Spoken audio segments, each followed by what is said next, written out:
Good morning, students. Our today's question in the topic of Hazrat Usman Raziyallahu anha in the subject of Islamiyat is: explain why Hazrat Usman encountered difficulties in the later years of his caliphate and was assassinated.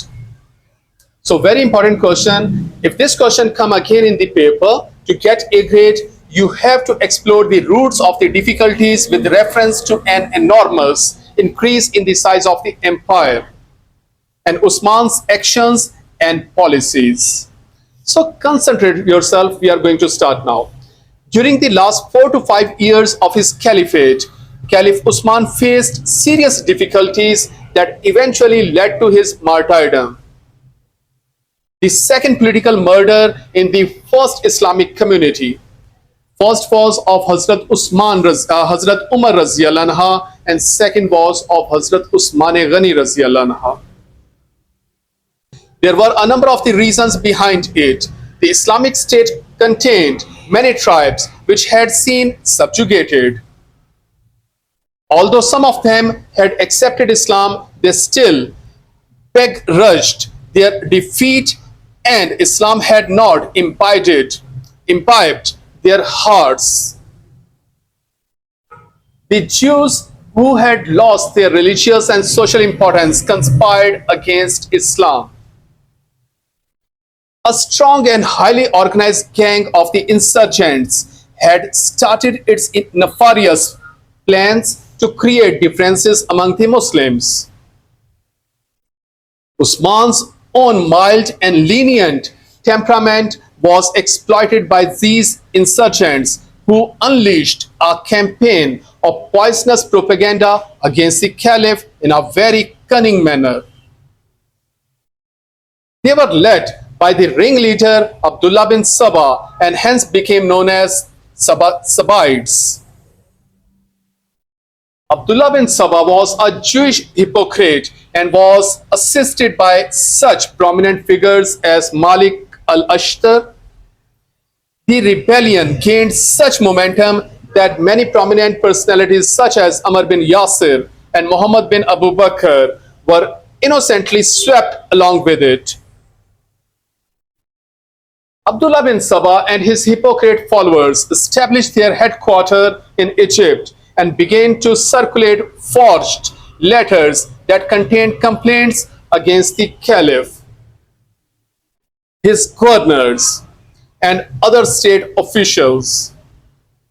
Efforts were made to highlight the long-forgotten rivalry between Banu Hashim and Banu Umayyah.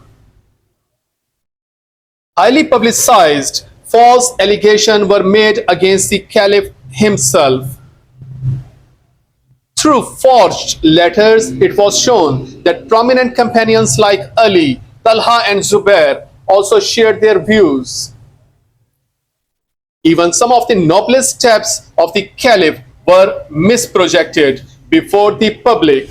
For example, the standardization of the Quran and the expansion of the compound of the Kaaba.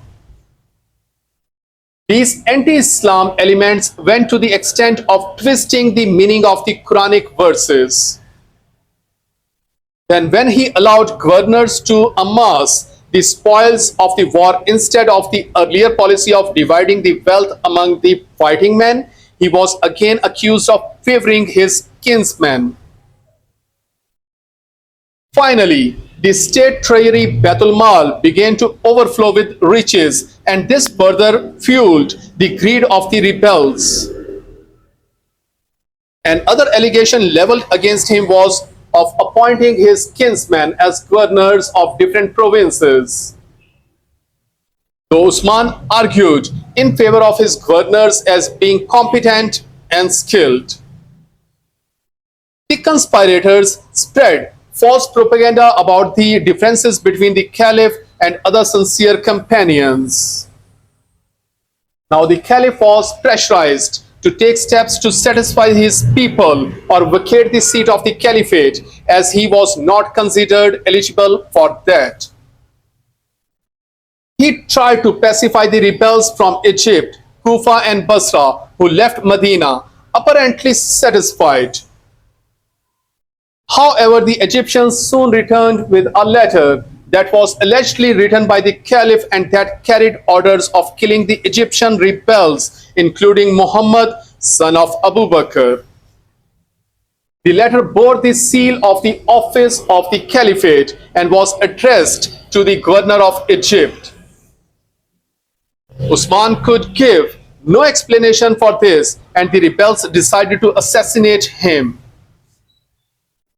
Seeing no special security laid siege around his house, Usman was murdered by conspirators in 35 AH 656 AD and is buried in Jannatul Baqi.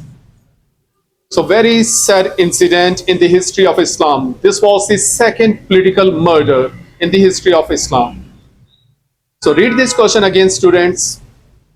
Understand it, memorize it, and make its notes. Thank you so much.